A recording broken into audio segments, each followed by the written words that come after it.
민수기 22장부터 24장은 발람과 발락에 대한 기사입니다.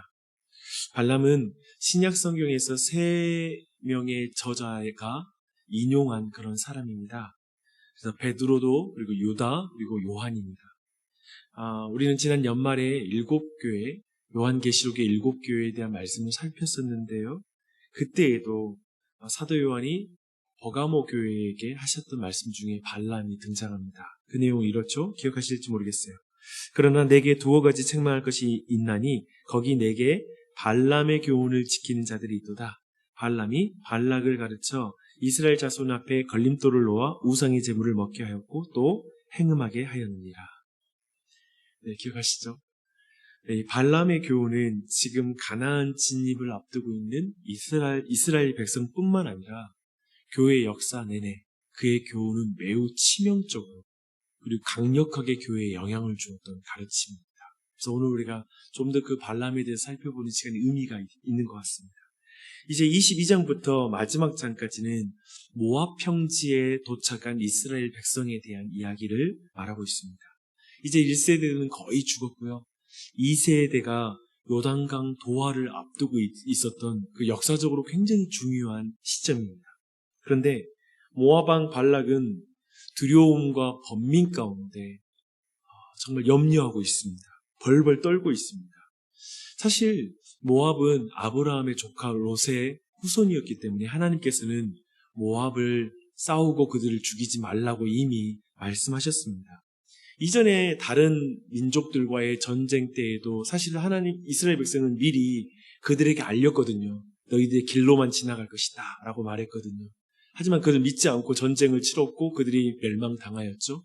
하지만 그런 앞의 이력을 생각해 본다라면 분명히 그 모압에게도 이스라엘 백성 편에서 소식이 하나님께서 너희를 죽이지 말라고 하셨어 라고 말한 어떠한 메시지가 전달되었다라고 생각하는 것은, 추론하는 것은 무리한 추론이 아닙니다. 충분히 전달되었다라고 생각할 수 있습니다. 그렇다면 발락은 하나님의 말씀을 믿지 못하고 괜한 두려움으로 벌벌 떨고 있다고 말할 수 있을 것이고요.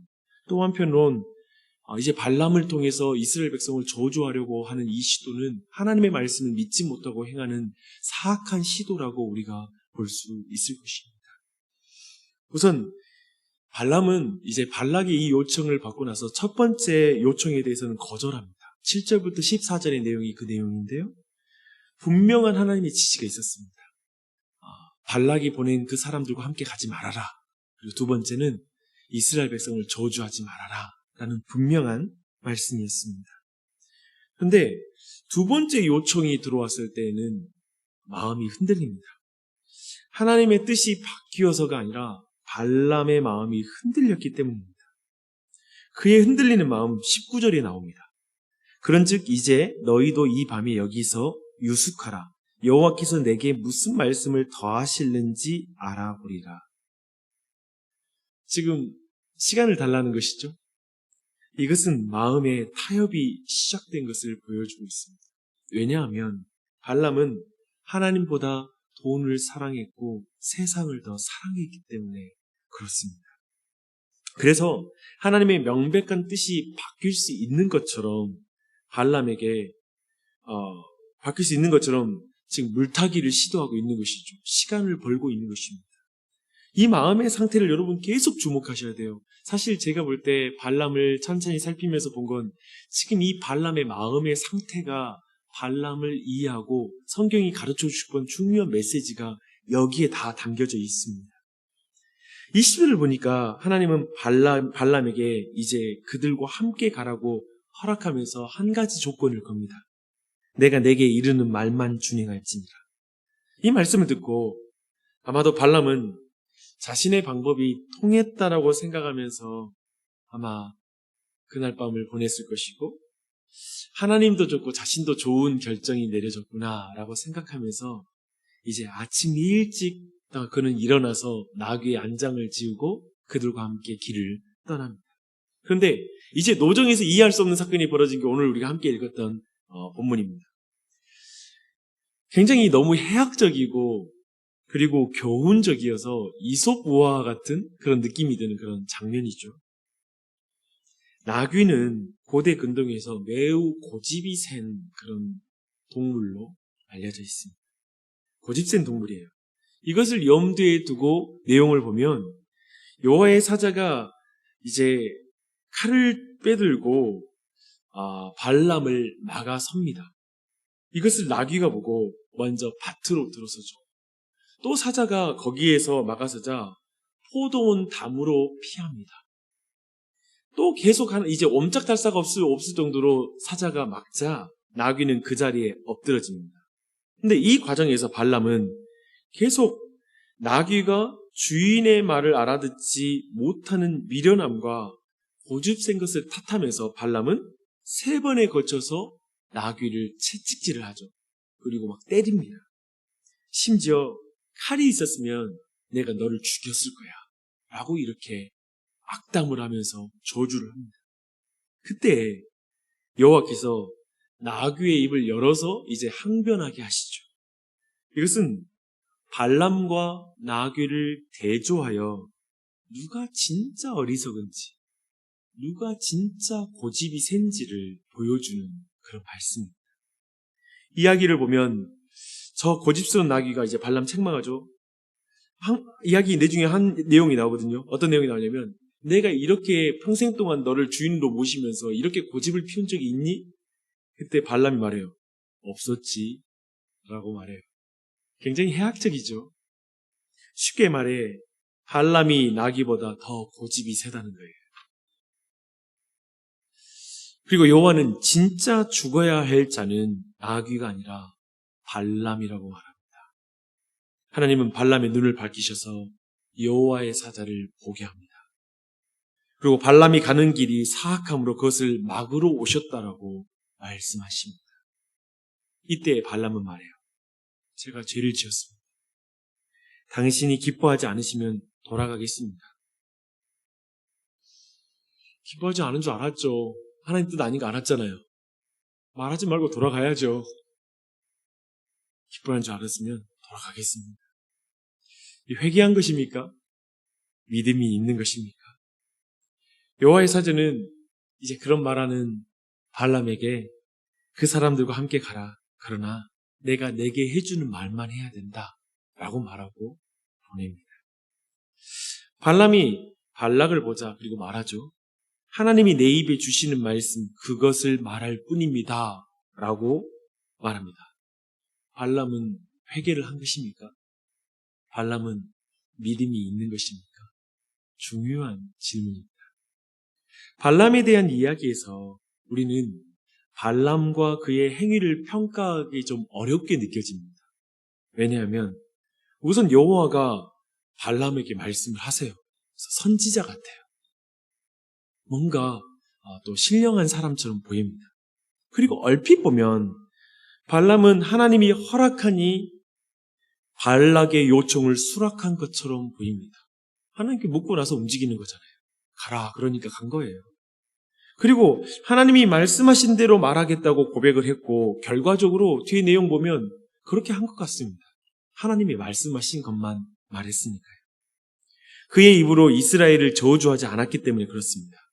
또 마지막에 내용 보면요. 발락이 예언을 행한 것 같습니다. 다른 민족에 대한 예언까지 다 행한 것 같아요. 그러나 우리가 아는 것처럼 나중에 발람은 발락에게 이스라엘이 저주를 받을 수 있는 계책을 알려줍니다. 자신의 입으로 이스라엘 백성을 저주할 수 없지만 우회해서 이스라엘 스스로가 범죄함으로 말미암아 하나님께 저주받는 방법을 알려준 것입니다.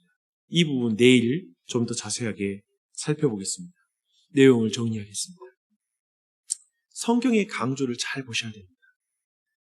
발람은 하나님의 명백한 뜻을 알았습니다. 하나님은 이스라엘을 저주하기는커녕 이스라엘에게 복을 주시기 원하십니다. 하나님의 뜻이 명백하다는 것은 반복을 통해서 계속 확인이 됩니다. 나귀 사건을 통해 하나님은 메시지를 분명하게 하셨죠. 하나님 이스라엘 백성을 저주할 마음이 없습니다. 또 발람이 그곳에 따라가는 걸 원치 않으십니다. 이후에 발락 앞에서 총 4번에 걸쳐서 이스라엘을 축복하십니다. 하나님의 뜻은 분명합니다. 그럴수록 발람의 행위가 대조되고 있습니다. 이걸 주목해야 돼요. 하나님의 뜻을 알매도 하나님께 다시 기도해 볼게요. 하나님의 음성 다시 들어보겠습니다. 잠깐 기다려주세요. 라고 이렇게 말합니다. 타협입니다. 타협이 드러나는 것입니다. 제가 오늘날에도 하나님의 음성을 직통으로 듣겠다.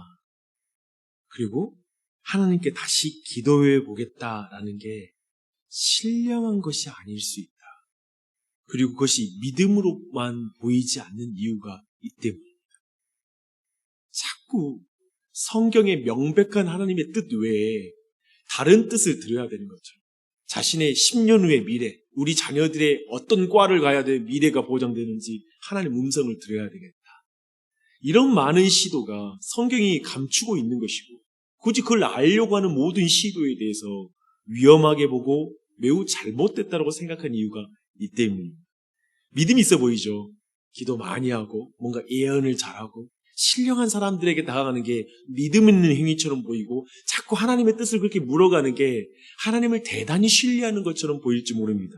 하지만 그것이 어쩌면 자기가 원하는 말을 들을 때까지 기어코 하나님께 기도해서 듣고야 말겠다는 태도가 믿음이 아닌 것처럼 지금 발람의 태도가 믿음이 아니라는 것을 우리는 알고 있는 것처럼 우리는 타협이라는 것을 우리는 알고 있는 것처럼 위험한 행위일 수 있습니다.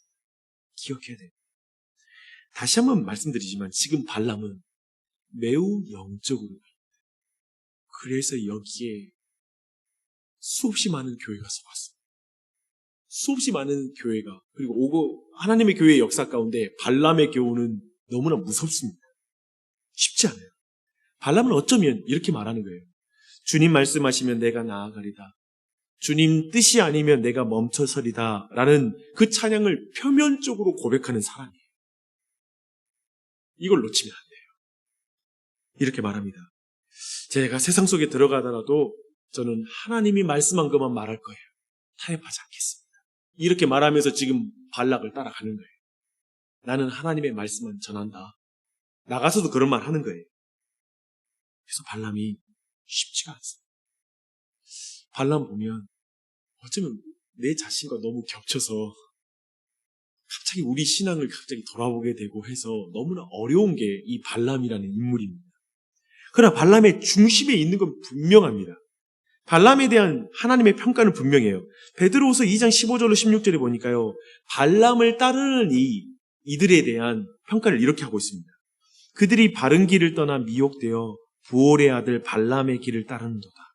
그는 불의의 삭슬을 사랑하다가 자기의 불법으로 말미암아 책망을 받되 말하지 못하는 나귀가 사람의 소리로 말하여 이 선지자의 미친 행동을 저지하였느니라 라고 말하고 있습니다. 발람의 중심에는 하나님 사랑보다 돈을 사랑하는 마음이 더 컸습니다. 이게 지금 아주 중요한 발람에게 보는 중요한 요체입니다. 발람은 본질적으로 하나님보다 자신의 이익을 더 사랑하는 자였습니다. 하나님의 뜻보다 자신의 욕심을 더 사랑했습니다. 그러니 뜻을 알아도 자꾸 타협하고 싶고 시간을 끌고 자꾸 그런 것입니다. 그래서 발람이 보여주는 것은 분명합니다. 이렇게 사람이 애정하는 대상, 사랑하는 대상이 바뀌지 않는 이상 말씀을 들어도 사람은 바뀌지 않는다라는 걸 보여줍니다. 고집스러워진 이유는 마음의 애정이 바뀌지 않았기 때문에 그렇다는 것입니다. 궁극적으로 자신을 가장 사랑하는 사람은 하나님의 사자를 눈으로 봐도 초자연적인 기적을 체험해도 음성을 들어도 그리고 무슨 놀라운 설교를 들어도 아무리 뛰어난 사역자의 설교를 들어도 그 중심이 바뀌지가 않는다는 것입니다. 마음에 사랑하는 대상이 하나님으로 바뀌지 않는다. 이게 거듭남이요. 이게 회개예요. 이게 변화예요. 근데 사실 이 발람 이야기에 한 가지 난제가 있습니다. 처음에 하나님은 발람에게 발락이 보낸 사람과 함께 가지 말라고 말했거든요. 근데 나중에는 허락해요. 이게 이해가 안 돼요. 발락의 입장에서는 이렇게 일이 될 거라면 애초에 허락하지 말지 두 번째로 왜 허락했습니까? 라고 반문하며 하나님께 책임을 떠넘길 수 있는, 하나님이 허락해서 내가 더 큰 죄를 범했다, 이스라엘 백성이 죄를 범하는 쪽으로 내가 알려줬다 라고 말할 수 있는 부분입니다. 불효자식은 이럴 거면 왜 나를 낳았습니까? 라고 말합니다. 또 불신하는 인간들은 이럴 거면 인간을 왜 창조했습니까? 왜 선악과를 만들었어요? 발락편에 왜 두 번째 가라고 했어요? 라는 질문과 똑같은 말입니다. 이럴 거면. 이런 식으로 인생을 말하는 것은 늘 뒤틀린 내면에서 나오는 말입니다. 왜 낳았어요? 뒤틀린 자식이죠. 마음이 보통 꼬인 게 아니에요. 그런 자식들이 하는 말들입니다. 정확하게 보십시오. 하나님이 발람을 막으셨습니다. 발람 막았어요. 가지 말라. 하나님 뜻 분명히 알려줬어요. 전도 우리가 이걸 분명히 본다라면, 그런데도 사람은 마음에서 하나님보다 더 사랑하는 것이 있으면 죽어도 안 바꾸는 그 고집을 이 말씀은 보여주고 있는 것이죠. 사람 마음에 사랑하는 대상이 안 바뀌면 안 되는구나. 나귀보다 사람이 더 고집이 세구나. 어떤 짐승보다 완고한 게 인간이구나. 인간이 미련하구나. 자기는 옳다고 말하는데, 그러면서 너 때문에 이렇다고 누군가를 정죄하고, 너 때문에 내가 답답하다고 막 매를 쳐 칼이라도 있으면 죽이고 싶다고 말하는데, 화를 내는데, 인간은 자신이 얼마나 미련한지 모르고 자기가 얼마나 고집센지 사람은 깨닫지 못합니다. 이걸 보여주는 것이죠. 회개란 이 중심의 사랑의 대상이 바뀌는 것입니다. 회개란 내 뜻보다 하나님의 뜻을 더 사랑하는 것입니다. 돈보다 하나님을 주인으로 모시는 게 회개입니다. 두 주인을 섬기려고 하는 게 발람의 신앙의 핵심입니다. 혼합신앙이죠. 그게 우상숭배예요. 하나님 옆에 다른 우상. 하나님을 치우는 게 아니에요. 주의하십시오. 하나님을 치우는 게 우상숭배가 아니라 하나님 옆에 다른 신을 또 하나 세우는 게 바로 우상숭배입니다. 이것도 아니고 저것도 아닌 신앙. 종교로 아무리 포장해도 소용없어요. 헌금으로 포장해도 소용없어요. 주일날 예배 지키는 걸로 포장해도 소용없고, 새벽 기도를 하는 것으로 포장해도 소용없어요. 그래서 발람이 무서워요. 발람이 너무 치명적이고 오고 가는 모든 시대의 교회에 가장 위협이 되는 신앙이 발람이라는 게 바로 이 때문에 발람.